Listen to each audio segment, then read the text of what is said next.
ఓం నమ శివాయ శ్రీమాత్రే నమః. మిత్రులకి శ్రీభిలాషులకి అలాగే నన్ను ఎంతగా ఆదరిస్తున్న యూట్యూబ్ ప్రేక్షకులందరికీ కూడా పేరు పేరు ధన్యవాదాలు.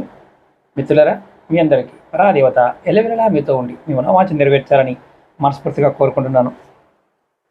చాలామంది అక్కచెల్లెళ్ళు మిత్రులు, గురువుగారు మాకు డబ్బు రావడం లేదండి, కష్టపడుతున్నాము కానీ చాలా అప్పులైపోయాము, ఆర్థికంగా ఇప్పుడు ఇబ్బందులు వస్తూనే ఉన్నాయి. అలా కొంతమందికి అకస్మాత్తుగా డబ్బు అవసరం అవుతుందండి. నాకు అప్పు చేశాను, ఆ అప్పు తీర్చలేకపోతున్నాను, కానీ ఎవరన్నా సహాయం చేస్తే ఆ అప్పు తీర్చేసి నేను వేరే విధంగా ఏదైనా వ్యాపారం చేసుకుందాం అనుకుంటున్నాను, కానీ నాకు మార్గం కనిపించడం లేదు, ఏదైనా మార్గం ఉంటే చెప్పండి. ఖచ్చితంగా ఫలితం రావాలి, 100% ఫలితం రావాలి, అలాంటి సిద్ధి ఉపాయం చెప్పండి అని చాలామంది అడగడం జరిగింది. మన వీడియోలో దీని గురించి చాలాసార్లు నేను వివరించడం జరిగింది. మీకు ఎవరికైనా సరే ఇప్పుడు చెప్పిన సమస్యలు నిజంగా జెన్యూన్గా నాకు ఈ సమస్య ఉంది అని మీరు అనిపించినప్పుడు మాత్రమే చేయాలి.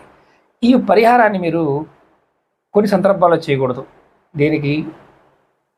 మద్యానికి అంటే తాగడానికి, పేకాట ఆడడానికి, అలాగే వేశ్యావృత్తి కోసం, అలాగే గ్యాంబ్లింగ్ లాంటి దానికోసం, ఇలాంటి వాటి కోసం ఈ పరిహారం చేయకూడదు. ఎందుకంటే చేసిన ఫలితం రాదు.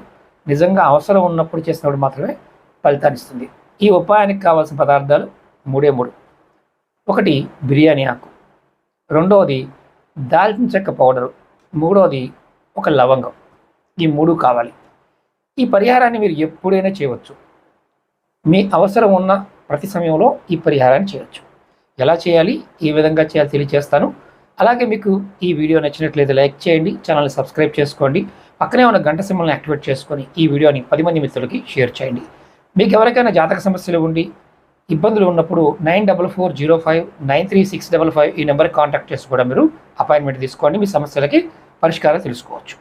అలాగే ఈ పరిహారాన్ని మీరు ఎవరైతే సమస్యతో బాధపడుతున్నారో, నాకు అర్జెంటుగా డబ్బులు కావాలి అనుకునేవారు, ఒక మంచి బిర్యానీ ఆకు అంటే పగలకుండా ఉండాలి, చిరిగిపోకుండా ఉండాలి, తొడిమి ఉండాలి, ఆకు తీసుకోండి.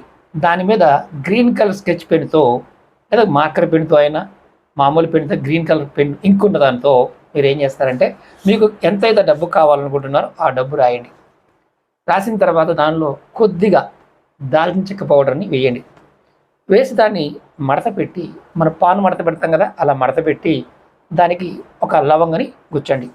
గుచ్చి దీనిని పచ్చకర్పూరం బట్టి వెలిగించండి. వెలిగించిన తర్వాత వచ్చిన ధూళిని ఎక్కడి చెట్టు మొదలు వేయండి. ఇలా ఒక్కసారి